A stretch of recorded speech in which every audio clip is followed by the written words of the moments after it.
Okay, welcome back to Yo Tech Creation.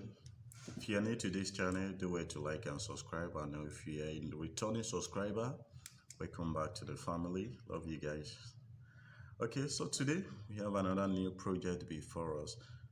Now I'm doing a lot of video on multimeter so you guys can understand the real in-depth of it, because very soon I will start working on some projects to start building some distortion pedal, amplifier, AC supply, AC to DC rectifier, DC to AC inverter, and the rest. We'll start working on some project like that.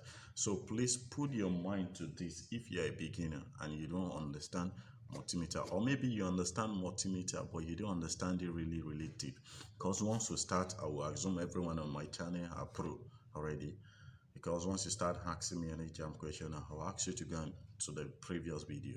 Don't ask this type of question again, because I expect everybody to be pro by now, because I've done a lot of video on how to test your transistor. I explained that. So back to the business of the day. So today what I want to explain is how to test your DC. I'm taking my time now, so please put your mind to it. Okay, welcome back. Okay, now if you look this side here, now remember, any multimeter you have, it will give you, I'm using a digital multimeter. So if you have analog, no problem, but I'm a big fan of digital multimeter. Okay, so now, okay, let me just do a brief recap for those that are just coming back. Okay, this section you see is your V, which is in this straight line indicates your direct current, and this side indicates the wave sign, which is alternative, and this side indicates your current, this green side to this side. And if you look at this side, this is HFE. If you want to know what it does, check my previous video, you see that, how to test transistor. Okay, let's continue to test. I've done a video on how to use probe, and this side here you see resistor. Okay, but I don't want to waste time on all this. What we need is this section, this DC, this direct voltage. That is what the part we want to really work on there. Okay, so now let's move to that section. Now, one thing you must know when working with DC or AC, you must bear two things in mind. You must be so sure of the type of light source you are working with. For example, if I'm working with any electric supply, for example, anyone coming from the government supply, or a generator, or a power source, that is to tell you that is AC, that is alternative current, those one can shock you. But this part here is from those one you get from your cell, or maybe those that have been rectified from your charger that convert it to a direct current. Those ones are still permittable. So one rule also to note is this: once you are not sure of the exact voltage you are dealing with, it's advisable you start with a high voltage so that you don't spoil your multimeter. For example, it will be the AC now. For example, let's say it's alternative current I want to deal with. For example, in my country here in Nigeria, I don't know of your country. Your country may be using 110 voltage or 150 or 170, but my country, our voltage is 220 to 240. So irrespective of the one your country is using. So for my country now, we use 240. Now, it's advisable I start with the highest one, which is 600, because if I start with 200, for at times the voltage may drop to 180, but it's advisable I start with a very high voltage, because if it's on 180 and I put my multimeter to 200, if that voltage increase suddenly, what will happen? I will damage this multimeter. You understand? So that is the reason. So likewise DC also, if you are working with a voltage between like all this small battery, which is around 1.5 volts, it's advisable you start with something like 2 or 20. But if I'm working with something around 3.5 volt or 5 volt, I can start with 20. While if I'm working with a voltage around 50, I can start with this, just in case. But this here are still more safer than that of AC. AC is advisable you always start with a high voltage here. I will do a video on that, and we'll do a live practical on that. But today is DC, that is what we are working on. Okay, back to the business of the day. Trust you guys are enjoying this video. If you find this helpful, please smash that like button and click that notification bell and subscribe to this channel. Feel free to share with those of a friend, and if you have any question, drop it in the comment section. I will definitely reply all your questions. You know me for that one. And if you have any video in mind you want me to work on, maybe there's a project you've been working on and you're not getting it, fine, no problem, just drop the question there. I will attend to it. Thank you so much. Okay, back to the business. So DC now, so I'm so sure because of the voltage I want to get is from a charger, and now we have some cell here. You can see my cell, which is a phone charger. This is around 3.7 volt. So I have a rough idea of what those voltage will supply. So even though I'm testing a voltage of 12 volts, I'm working within this range of 20. I believe you understand better, and I've taken my time to explain this. Okay, so this is my charger. Please understand this. Don't be too confused about this, my charger. You know, this is a workshop. Now, if you look at this charger now, this part here is the part where I connect to my AC supply, which is AC. And this part coming out from the charger is my DC. I can touch this one anyhow, no problem.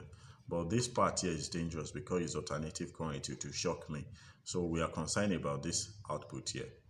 So to test that, now from your charger will supply something around 5.8 or 5.7 volts. Worst case, 4 point something. Okay, so that is why I decided to put it on 20. So let's be on safer side. Okay, so whether you know the positive side or not, no problem with that one. So put one side to this, put the other side to this. What do you see there? See, my multimeter is reading what? 5.53 volts. So this charger is supplying 5.53 volts. Okay, for this charger. Now let me check the other charger I have here. I have another one here too. Okay, let me check what the output is like. Okay, this one is giving me 5.38. You understand? So that is how to test any DC supply. I have a battery here, but the battery is not so good. But let me just give you a rough idea of how to test it also. Just put one of the probe on the other end and the other one at the other side there.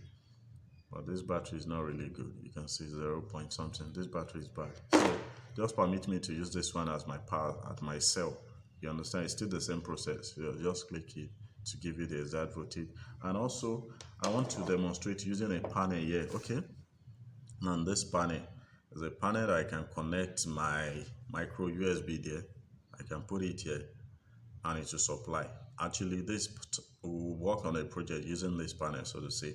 Now if you look at this place, this side says in and this side to my battery. So this one, I'll connect this side to my battery and this will be my input. So let's just look this panel and look at what happened to this panel. Okay, let me get a USB cord.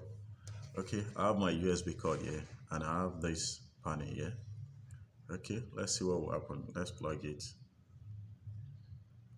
Can you see light there now? Let me remove it back so you understand. There is no trick in this. You understand? Remember, this power supply is connected to this charger here and it was reading 5.3 volts then. Okay, let's connect it to this panel now. You understand now? So now we want to read what the input was like. And that is this my charger, what was the input and what was the output going to the battery, so as to know the function of this panel here. Okay, so remember it was on 20 to be on safer side. So let's just put it on these two sides to give us, look at the multimeter. What are you seeing? 5.3. That is the exact voltage coming from this guy, still the same thing entering here. You understand now? Okay, so let's look at what the output of this panel will now give. What happened? It stepped it down. Because, for example, if I want to use it to charge this battery, for example, this battery capacity is 3.7 volt battery. You understand? Which is why this is 820 milliampere.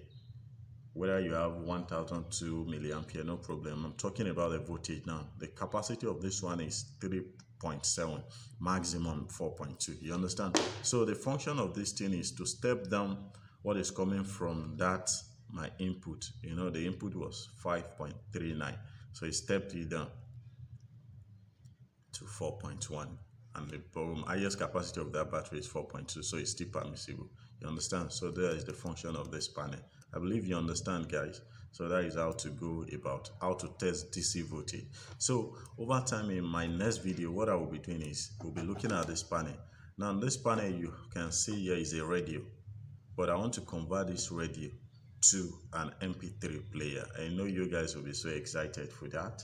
Okay, once again, if you've not subscribed to this channel, do well to subscribe and turn on the notification bell so that you get the update whenever I'm dropping this video.